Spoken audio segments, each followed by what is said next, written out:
Well, I'm working on the sliding door track to the boat. This is for the cabin door, and it has like this kind of like nylon or Teflon piece that slides in here back and forth. And actually it slides right in this very bottom part. It don't rub on the top. It has a little track, keeps a line in the top, but it's really carrying all of its load sliding right here in the bottom. And somebody repainted this boat, and they shot paint all down in that track, which did not help that door none either of it properly working and sliding right. It's not the only problem. There's a little bit of flaw in how Sea Ray designed it and all and attached everything, but this did not help it none. It just contributed to the problem even more. So I've been down in here scraping paint off. I got most of it off the outside now, and I'm working that down on the inside. And I want to polish this back out. I want it to make it look really nice. So maybe I'm going to see if I have a buffing pad and I can try to buff this thing out. We'll see what happens. I don't know how much time I truly want to put into it. But yeah, that's pretty crazy that they put just thick globs of paint and it put it all right down in the track. Well, I have cleaned this up quite a bit just using some paint thinner, using a paint scraper, just going one way so I don't make crazy scratches all over it. I got quite a bit of the paint out of it. There's a couple little places I couldn't hardly get to down in here. But now where those screw heads have came loose in that door and been jamming in this track and sand and all, it's pretty scuffed up. Those dark places are really scuffed. And that nylon, it wants to slide on a really smooth surface. It's one of the reasons it's going to be very important that these holes are clean where your screws set down, so they'll go down flush or maybe just a little lower so that you don't have that nylon catching that and rubbing on the bottom of it. Then the next thing is I really want to buff that, and I've got some rouge right here, and I've got some buffing wheels right here. And so what I'm going to do is put it on my grinder and use the edge of them and work this down in here and try to polish that out, because the smoother that this one here can slide, the better that door is going to work and the longer it's going to last.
What I need is a liquid compound to put down in here. It's really what I think would be better, but I'm limited to what I have here and what I'm willing to go chase and spend so much time to go find here locally. I'm out in the province. You make a trip to the city, you can pretty much burn up your day. Well, I did get it somewhat better. It's not perfect, but it is a huge improvement as to what it was. Definitely should slide better. Show you how this thing works. this little track right here. Before, screws went in from the bottom right here up into the core of that door, and this just set on the bottom of the door right here. Screws pass, like I say, from the bottom right there, coming up through the core of the door right here, and then this just slides on this track right here. Just slides on this track. These screws get loose in the core of that door, pulling it back and forth, wiggling, wiggling, wiggling, wallows the hole out, bores it out, and you end up, it gets looser and looser. The screws drop loose. The screw heads come down from underneath because they're put in from the bottom side up, and they just start gouging into this aluminum. They start catching where all the other screws are at. So when this screw right here passes by this hole here, it's ka-clunk, ka-clunk, hitting it, and that is a downfall in it. So what I plan on doing is taking this track right here and cutting this little piece right here to length, cutting this off, slipping this on to the bottom of the door, screwing it in from the side, and I'll screw this in, drill holes, and screw it in from the top right there, not in from the bottom. The way nothing can ever work down in there. Yeah, I took this already and checked it, and on the most part, it'll slide right onto the bottom of that door that I have. When they worked fiberglass at the factory, they left it a little thick out on the corners, so I'm gonna take a grinder and kind of grind that down just a little bit. Basically, it was the exact width of this until it got right on the edge, and it kind of thickens out a little bit on both ends. It was just a matter of they didn't grind it long enough to make it a nice even finish across there. Same thing here. You want this surface on the back of this nylon as smooth and slick as possible too, and it's roughed up also, so I'm taking some really fine sandpaper here and I'm going over it, and I'm working out all of those deep scratches in it, cleaning up, getting any paints and things that got sprayed on this, also get it all off of here, and so it'll also be able to slide as smooth as possible. All right, here is the bottom of this door right here, and you can see it's thinner here and it's thicker here. Kind of, maybe you can see it there, and same thing, it's thick again right on the very end. And this is where those screws wiggle back and forth and tore up the fiberglass there, and it was a downfall on the design of how Sea Ray designed that. I like the overall door design. You got a step built into it and everything. That's pretty cool. But the track, it was not the best design. So I'm gonna take this little flap disc right here, and I'm just gonna work that down so that it's even. You can probably see there it gets thick right out on the corner right here, and it's thick right out on the corner right there.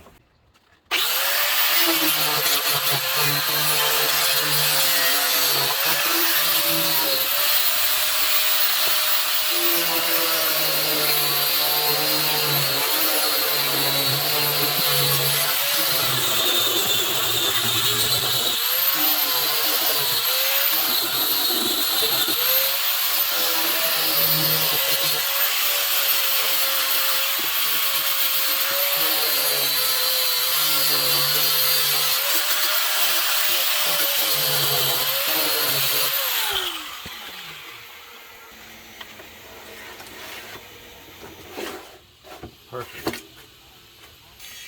So now what I'm gonna do is I ground this just a little bit because it's already got a hollow void, as you can see in here, and I'm going to probably just epoxy that in. Look, there's even some stones in there. Look at that.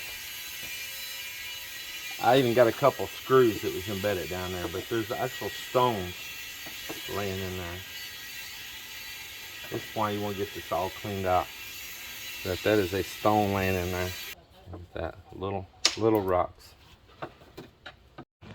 All right, mixed up a bed of epoxy. Got to clean it up there. It's sticking out right now. And screwed it down at the same time onto that little bed of epoxy. And so that should be good. And man, those screws were nice and firm in there too. Then when I set the door in this track, I'm gonna put another bead of epoxy again, so that even these screws that I'm gonna put in from the side, they're not catching all the load on their own. It'll bond down onto it some, and it'll have a good friction fit. And there we go right there. Nice and smooth. It's going to be great. Some dry silicone in there, man, that'll make a huge difference. And just treat it every once in a while. Try to get in there and clean it and keep it clean the best you can. And just treat it a little bit of that every once in a while. Door will be right here. Screw it in from the sides. Well, one of that epoxy hardens down there on that door that we just worked on for the boat. Up here, show you what's been going on. They've been primering with red oxide everything. Let's go up here to the top. And I got them removing some of this bamboo here now, because we're gonna start building the ship style ladder or steps coming up to the top.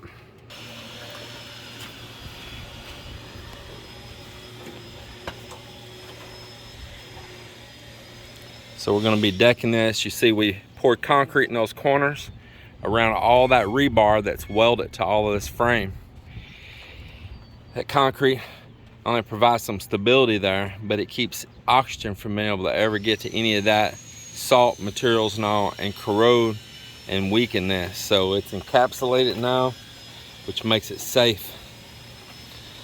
I wanted this lightweight, and I wanted where the wind could just blow through it up here. So it does not have a heavy wind load. It just shear right on past it and don't have to worry about it. We're gonna put that R panel. I can zoom to it down there at the ground because we took it down to the ground. See if we can get a zoom on it. You can see it's painted red down there now. That's the back side of it. We painted it with red oxide so it lasts longer against corrosion and all. And that's going to be the, like I say, that's the bottom side going to face down here.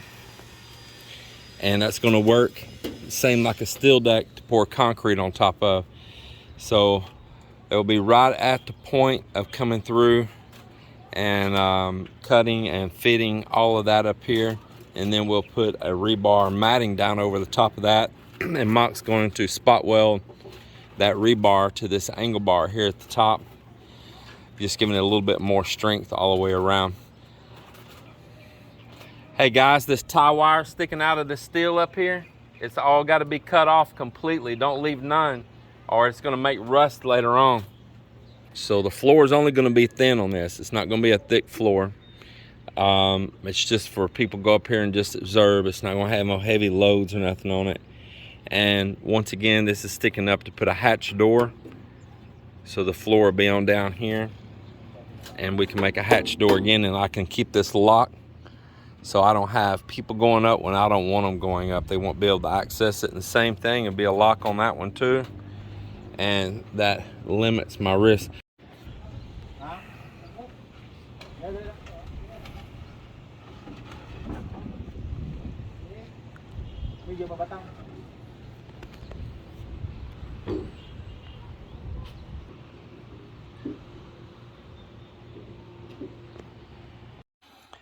Well, I'm down in here in the boat now. I just put a roll of this bead down of this butyl tape right here underneath this track. I made me a little pin mark where the first screw is, and then the rest will naturally hit right on.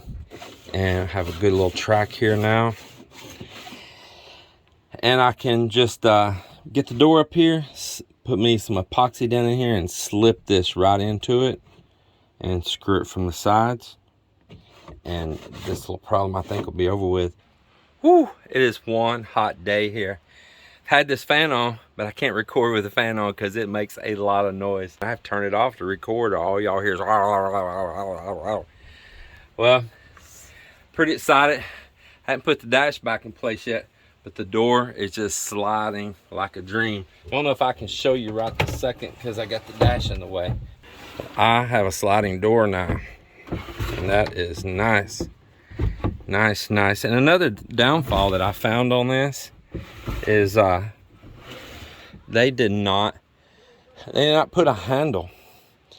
And so you actually don't have a grip anywhere to get a hold of this thing and slide it. I'm going to add a handle to it. I sure am. Because I noticed that it's one of the things too. You got to take your fingers and you got to pull on it and get it started. And then after you get it open, grab your hands. And then you're getting your hands all over it all the time. So I'm going to work on that. The other thing is, you see these marks right here? From the factory, they had never left a gap down in between right here. And it had a piece of aluminum trim around the edge too.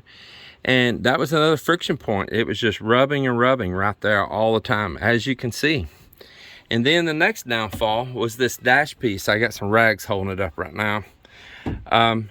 When this is in place, let me see if I can show you. It too was hitting the dash. Let me get those rags out and I'll show you. So when it's in place over here where it belongs, there's part of the structure of the dash underneath down in there. And you can see it was hitting too. And all it needed to be was raised up. There's a little bracket here. And so this is the original holes. And I've already drilled new holes above that and raised this thing up just enough that it clears it, which is the way it should have been from the factory. Melinda and I, we plan on taking some long journeys in this boat. And the beautiful thing about the Philippines is there's always another island in eye shot. So you're not going to be far away from land. You can follow coast, just off the coast. You know, you can stay like, quarter, half mile off of a coast, according to where the shallows are. Like over at Negros, I know some places over there that, like at Escalante and all, that low tide goes far out. And of course I can have depth finders, I can have plotters, everything, all the instrumentation to know where those things are. But not all of that is marked here in the Philippines. It'd be kind of nice if I could help mark some of that stuff. But you kind of know where you're going and kind of stay offshore a little bit. Don't get in no big hurry and watch what you're doing. You could follow the coast in a safe distance. I mean, just quarter, half mile out. Follow the coastlines. Be safe to come in. Off the water quick if something happened or the weather changes. Know where there's little hidden coves and bays and stuff that you can get into that aren't too shallow. And worst case, you might get stuck there in low tide, but you won't get stuck in low tide on top of coral and stone. So this is going to be the adventures, to learn all of this, to figure all this out, to call up on friends that's living in other areas, to get advice. Even maybe sometimes kind of learn an area, get one of the local fishermen or something and pay them a day's wages to run around out there where they know where all of the dangers and stuff are, because it's their grounds they run around on. But it's just going to open up a lot of adventure, and that's why I'm putting in the time to make this boat safe. That's why I want the diesel, so I can get a lot of hours out of it. I'm not trying to just get out here pulling skis and all that kind of stuff with this boat.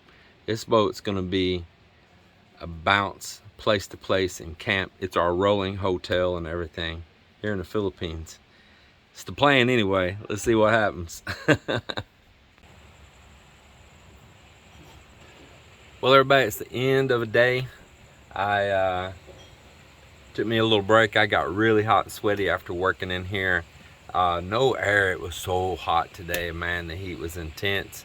So another thing happened today was modification on the old ladder, turning it into a mount for an outboard. So this I've shown in past videos, needs to be cleaned up. This is a kicker motor bracket, and I'm gonna put my outboard on it as a backup engine. So I'm turning the old ladder here, the original one, into a kicker motor bracket, being it can pick up my weight and anybody else's and going up and down, and the boat's already reinforced and bolted in really good here. Nice strong materials. We removed the bottom part of the ladder. We cut off the step. We took these bolts out. We checked them, make sure they were in good condition. They are, and we brought them back all the way in super tight with washers in behind it. And it's firm now. You can't even move it. It's locked. And then I'm gonna put some supports back underneath it, so when it goes in reverse, the engine don't fly up, and when it's pushing forward, all the load's not here only. It's gonna be back underneath right here as well. I'll make a nice thick plate for this to mount on right here. And then an outboard to be right here. And then this is spring loaded, and it has notches here on it, you can see. And that will allow me to raise that kicker motor way up, away from everything, and lean it over here where this pail is when it's not in use. And then when I do need it, the weight of the motor will help me counteract those springs there, push it down, lock it. It's dropped down far into the water then. So that's gonna be the plan for that. I'm gonna show you a little bit more how I'm gonna do it as we move along.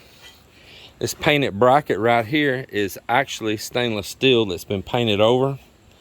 One of the things I'm looking at, I had these already. Let me show you what I'm looking at doing here. Looking at cutting this off right across here and adding this on, and right underneath the back of the boat right here, bolt them down through there. That's up out of the water. The water line's way down there. You can kind of see the mark there where the black is from the diesel exhaust.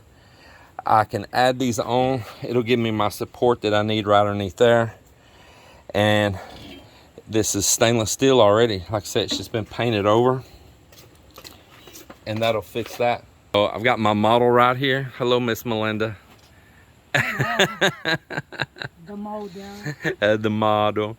And she's gonna head up and watch her brother's basketball game right now. I'm not go there always, but I'm gonna support them. So you're gonna go up there to the basketball court. Yes. So that means you're about to bounce out of here. Correct. Bouncing bunny rabbit. All right. Well, see you later. Are you walking? Or are you taking the truck? What are you doing? The truck though. I'm gonna park there at the same Okay. place that you park. See you later. Because I'm scared to go back. I agree. You know? Yeah, I agree. No, Plus, it's not about that. I'm scared to go back by myself. You know? oh, I don't blame you. Don't blame you. Have fun, babe. All right. Well, that is the updates for today. Tell me what you think about this. No matter what you think about it, I'm going to do it anyway. And I tell you what, it's going to be strong. Like, if it can support people's weights for years and years going up and down it, and it's never had any harm, it can definitely deal with that little 25 horsepower outboard, and it gives us security to get ashore somewhere if we had an outage here on this. Boy, I think a coconut just took a spill. Gives us some security if, you know, we fouled the prop or something, you know, hit a fishing line, hit a net, which is very possible in this country. Well, you had to shut it down, something happened with the motor, whatever happened, and we can get in somewhere safe. So that is the whole point right there. I know some of you are really excited to see me get that boat out in the water and allow it rip and tear with it. Well, us too, but we still need to fix all the little details on it, right, Mal? So make it condition. At least there's really nothing wrong if you're gonna go far away. Yeah, that's the whole point. If we go far away, we want to be safe. And we want to enjoy the amenities. We don't want stuff knocking, banging, loose, rattle. Oh, I didn't do this yet. I didn't do that yet. We want the whole ball of wax done. So try to get her in the picture here. I'm going to have to... You don't have to get you a step stool. Yeah, that's why I need to wear the heels always. See, it's better. Yep, that hurts my back. Tilt cam. That one better. Yeah, tilt cam. So I just want to knock all these things out. I still have the trim tabs, the electric ones I want to put on there. I got some interior work I want to do, and I've got people coming Saturday to look about doing some railing work and all. I do not like the front rail on the bow. It's way too short. I need to put some anti-skid as well up on that bow, but the railing is below my kneecaps. It's so short. If you're out there dealing with the anchor and maybe there's some waves, which is very possible here in this country, man, you could take a spill right off of there. I literally have been sliding out there on my butt, dealing with it out there in the water. Marvin, her brother, he walked right on out. I said, you need to be careful, you'll slip out there. He gives me that look, you know, like, man, I'm a fisherman, I got this. And you know what, he took a spill on his butt, man, boom, he met his bottom right on the bow. And I said, yeah, slick, right? Slick, and you know, all that just smooth gel coat, and the railing didn't do him much good. And then Vince was over here, and his son, same thing. What's Vince's son? Maybe 11, 12 years old or something. Anyway, same thing. He walked out. I warned him. Boom. He landed right on his butt, right out there on the bow. It needs some taller railing to where you can actually hold on to it and get the anchor in and stuff safely. If you had to pull it in, maybe a storm pops up on you or something, and you're trying to get to safe harbor and you're anchored out. You need to be safe. So I'm looking at doing some kind of anti-skid out there on that bow and raising up the stainless steel railing and putting a bow pulpit on. So any of you tell me if you know what a bow pulpit is, and I'm gonna close out this video for the day. Take care. And thank you for watching. There you go.